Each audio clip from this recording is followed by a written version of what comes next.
আসসালামু আলাইকুম রহমতুল্লাহি ওয়া বারাকাতুহু। দর্শক, আপনাদের কাছে আমি সরাসরি একটি প্রশ্ন নিয়ে চলে আসছি। প্রশ্নটি হলো, বাংলাদেশে যে কয়টি রাজনৈতিক দল ছিল বা আছে, তাদের ভিতরে সবচেয়ে নির্যাতিত কোন দল এবং সবচেয়ে ক্ষতিগ্রস্ত কোন দলটি হয়েছিল? আপনারা কি জানেন? আমার কাছে প্রশ্নটা আমি উত্তর দিচ্ছি। সেই দলটি হচ্ছে বাংলাদেশ জামাত ইসলামী। কারণ বাংলাদেশ জামাত ইসলামীর যে ক্ষতি আওয়ামী লীগ সরকার করে গেছে, বাংলাদেশের এত বড় বড় আলেমদেরকে, এত ভালো মানুষদেরকে তারা ফাঁসি দিয়ে মেরে ফেলছে, এটা আমি মনে করি আর কোনো রাজনৈতিক দলকে এভাবে করা হয়নি, যেটা বাংলাদেশ জামাত ইসলামের মানুষগুলিকে তারা ফাঁসি দিয়েছে। তারপরেও বাংলাদেশ দ্বিতীয়বারের মতো স্বাধীন হওয়ার পরে আমিরে জামাত সে কিন্তু ক্ষমা করে দিয়েছে, যে আমরা সবাইকে ক্ষমা করে দিয়েছি। কারণ সে কেন ক্ষমা করে দিয়েছে? কারণ তাদের ভিতরে, বাংলাদেশ জামাত ইসলামী যারা করে, তাদের ভিতরে দেশপ্রেম আছে, মানুষের ভালোবাসা আছে, তাদের ভিতরে নবী করিম সাল্লাল্লাহু আলাইহি সাল্লামের আদর্শকে বাস্তবায়নের জন্য তারা এই বাংলাদেশ জামাত ইসলামিক দল, তারা মানুষদেরকে ভালোবাসতে জানে, ক্ষমা করতে জানে।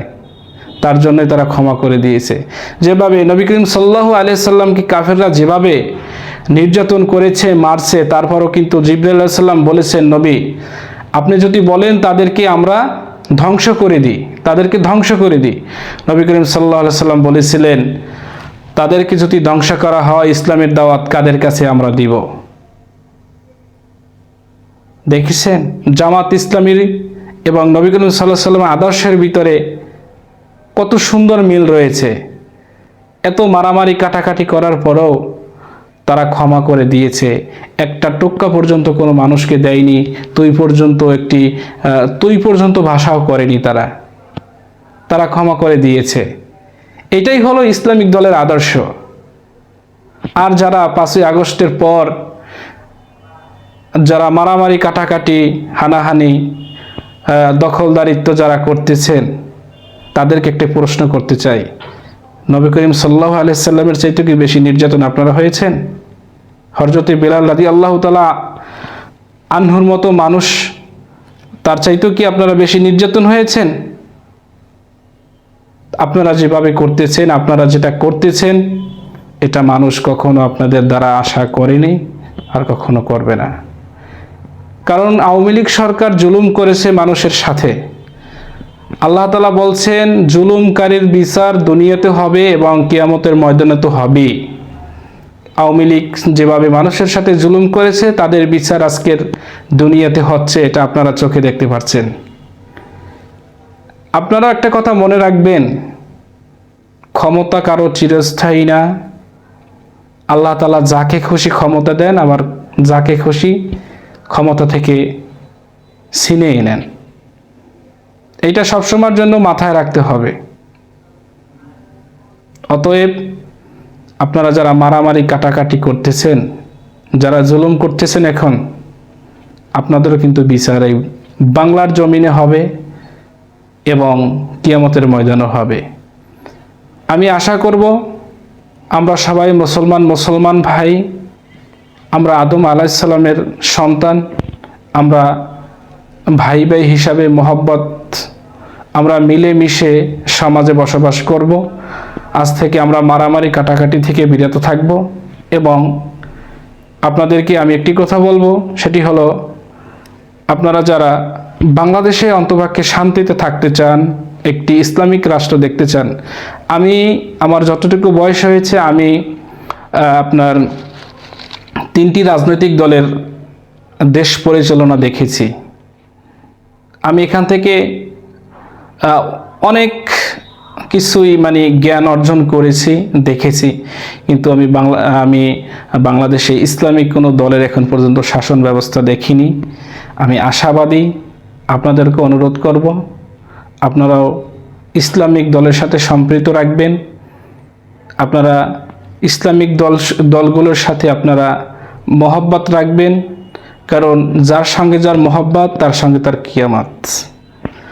যারা ভালো মানুষের সাথে সম্পর্ক রাখবে, কিয়ামতের দিন হাসর নাসর তার সাথেই হবে।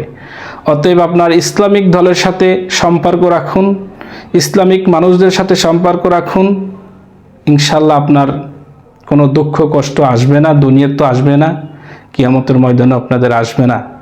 অতএব আমি আমার পক্ষ থেকে আমি স্যালুট জানাই বাংলাদেশ জামাত ইসলামীকে, কারণ